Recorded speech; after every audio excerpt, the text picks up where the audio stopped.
I was addicted to Instagram. It would be the first thing I checked in the morning and the last thing I'd check at night. Whenever I'd get bored or feel uncomfortable, I would instinctively open the app and scroll. I'd always be filming in hopes of capturing something that would potentially go viral on Reels, and my screen time was around 7 to 8 hours a day, but I was too ashamed to admit that to anyone. I was so tired of my friendships feeling surface level and feeling like I was less valuable than other people just because I had less followers. I also hated how dependent I was on the app. My eyes would hurt from looking at the screen. They would feel so dry, and my neck and head would also hurt and feel sore from looking down all day. Rip to my posture. It feels really dystopian to say this, but I craved experiencing the real world. I wanted to know what it would be like to be bored without having social media as a crutch available to me at my fingertips. I wanted to know how many of my friendships would last if I wasn't seeing their posts anymore, liking them, or leaving comments under them. And this might be the biggest thing I wanted, but I wanted to know who I was. What would my style be like without being influenced by Instagram models? What would my personality be like without aspiring to be popular? What music would I listen to without always being bombarded by trending audios? How would I spend my free time? It was crazy that the answer to all of these questions could be answered if I just deleted this little icon off my phone. So I did. Before I deleted Instagram, I had so much doubt and fear. I know that sounds dramatic, but it's true. I was afraid of feeling out of the loop, not being updated by my friends, having my friends potentially think I didn't care about them if I stopped sending them memes. I was afraid of being lonely. I already knew that a lot of my friendships wouldn't last, and I was afraid of embracing that reality and watching things fizzle out. Strangely enough, I found comfort in that realization at the same time and thought I might as well face that inevitable reality eventually. So I changed my Instagram bio to social media was making me anxious, so I deleted it. Text me if you need to reach me. And I deleted the app. That was back in November of 2022. To answer the question you're probably thinking about, did I lose all of my friends? Not exactly. I lost most of them, but not all of them. Without Instagram and being in all of these group chats, I quickly realized that the only thing keeping me in touch with all of these people were memes and the one thing we all had in common, which was being bored. If I didn't have Instagram, I would have lost touch with them a long time ago. Think about it. How many close friends is it manageable to have? I have 4 really good close friends, and even that feels like a lot to maintain sometimes. Friendships are relationships that need to be nurtured and maintained. So if you're booked and busy, working a ton, studying, and wanting to also engage in some self-care, it's quite the challenge to make time for your family and your really good friends. Deleting social media actually made ending a lot of these friendships a lot easier. There was no beef or confrontations. We just simply lost touch. Neither them or myself made an effort to reach out and plan days to hang out. And honestly, that didn't hurt very much. I actually felt an odd sense of relief. When I had Instagram, I fell into the habit of pretending to be someone I wasn't, someone who would be well-liked and perceived as funny and attractive. But listen, you can only keep up that charade for so long before your mental health catches up to you and essentially begs you to stop suppressing your true identity. Wow, that was deep, but it's true. Instagram-obsessed Cass was the most anxious version of Cass to ever exist. Instagram wired my brain in such a self-destructive way. I was caught in this never-ending loop of fixing myself. There was always something to fix. My hair, my makeup, my weight, my sense of style, my eyebrows, the music I listen to, the TV shows I watch, the list goes on and on. That's such a toxic way of thinking, especially when you're a teenager, literally in a stage where you're trying to figure out who you are as you're making your way through puberty. After I deleted Instagram, I started having withdrawal symptoms. Being bored was so uncomfortable. I didn't know what to do with myself. I'd start feeling anxious and unsettled, and I just felt a need to drown my brain in content. My brain craved constant stimulation. My thumb would subconsciously open up my phone and scroll to where my social media apps used to be, and when it couldn't access that quick form of dopamine, it would go to other apps to try to settle that craving of mine. I would excessively start checking my email, the weather, my photos, my past messages with people. That's not normal. I didn't realize how addicted I was to Instagram. And I didn't realize how many situations I was put in every single day where I felt a need to stimulate my brain. I had a really hard time eating breakfast in the morning without being on my phone as well and scrolling through social media. I had a really hard time waiting 5 or 10 minutes for someone without having social media available to me.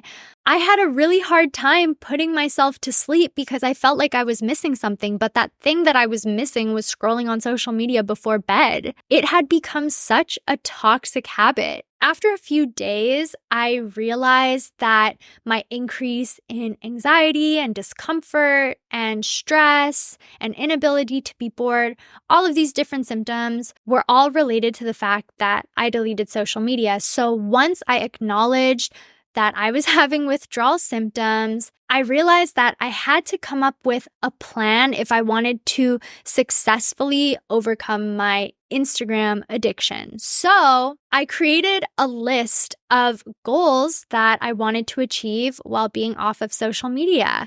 Some of those were, I want to be able to be bored. I want to be able to use the time I would have spent scrolling to adopt new skills. I want to be able to go through periods where I can simply not stimulate my brain. And once I had a list of goals as to what I'd hoped to achieve by deleting social media, I had now something to work towards. So what I did was I created a step-by-step plan on how I was going to achieve all of these goals, and seeing this list and visualizing the next few weeks and what they were going to look like really helped settle these nerves that I had inside of me. I also realized that I had to replace my social media scrolling cravings with other things. I essentially had to replace my bad habit of doom scrolling with a new habit. So I went through my day and figured out how I could do that. So for example, in the morning, I realized that I would reach for my phone. Now I had to replace that with something else. So I replaced it with journaling. I picked up the 5-minute journal, and it made adopting the habit of journaling super duper easy. And I also applied that technique at night. Instead of reaching for my phone last thing before bed, I would now reach for my journal. Another thing I did was in moments where I had 5 or 10 minutes to kill, instead of pulling out my phone and scrolling, I now carried a book with me wherever I would go, and I would pull out this book and just read to pass the time. I also did this with crocheting. So in moments where I had some free time, I would just always have some yarn and a hook with me, and I would just start to crochet. Another thing I did was whenever I felt this urge to distract myself, I just couldn't focus and I just started feeling unsettled, I would get up. I would just get up and I would walk. I would just try to do some form of exercise because I'd benefit a lot more from getting some fresh air, getting that vitamin D on my skin, and stretching my legs than just sitting in one spot and scrolling and looking down and drying out my eyes and making my neck sore. Basically, what I did was I created a list of alternative activities that I could do to replace my habit of scrolling.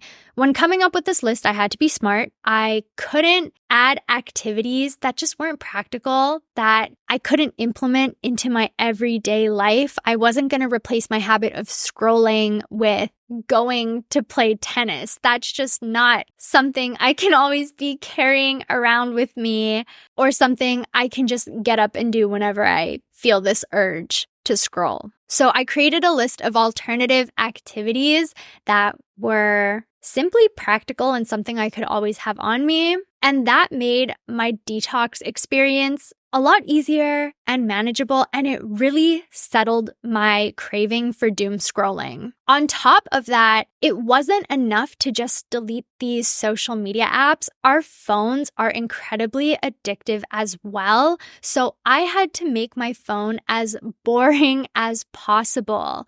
I put a downtime on my phone, so my phone at 8 p.m., it locks the apps and it doesn't let me go on them. I deleted every single entertainment app. I went as far as to delete Duolingo because that feels like a game and I didn't want my brain to crave going on my phone at all.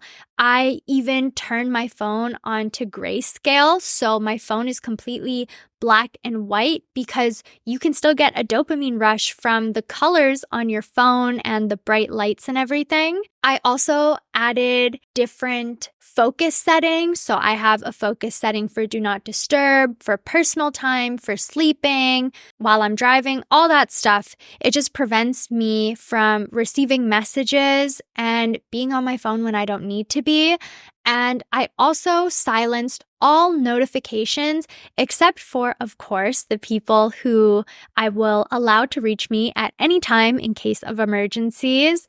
And once I did all of this to my phone, I truly stopped having this urge to go on it. I actually started to crave reading and crocheting and journaling a lot more than I did going on my phone. It took a while to adopt this new lifestyle. I would say maybe around 3 weeks. But after 3 weeks, it became a routine. I got into what they would call a flow state. It has been so rewarding to see the outcomes of all of these hobbies and habits that I've adopted.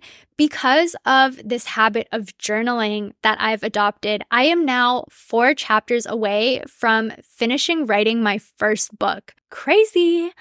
Because of my habit of crocheting in my free time, I now have 2 brand new tops that honestly are so cute and look so nice, and they fit me perfectly. Because of my habit of reading, I have read so many books. I can't tell you the exact number, but I have read a lot of self-improvement books, a lot of fiction books, and it's just made me feel so creative.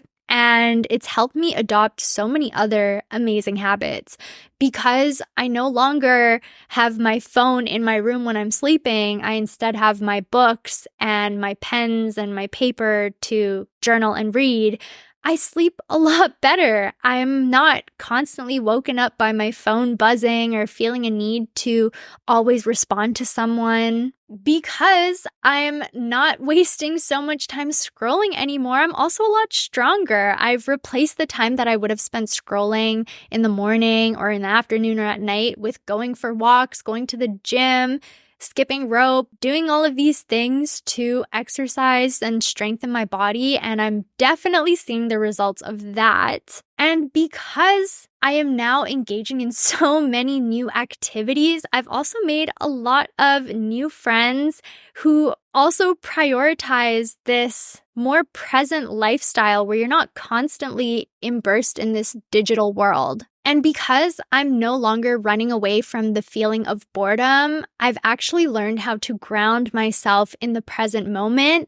And that has settled so much underlying anxiety I didn't even realize I had, because I would just numb my brain whenever I would start to feel it by going on social media. I compiled everything that I did from before deleting Instagram to going through the Instagram detox period in a step-by-step guide, and I have that link down below. So if you also want to try out my Instagram detox strategy and you want to break free from your doom scrolling addiction, I highly recommend you check that out. I hope my story inspired you to delete Instagram and embrace the real world. I had so much fun talking to you guys, and I cannot wait to see you in my next video.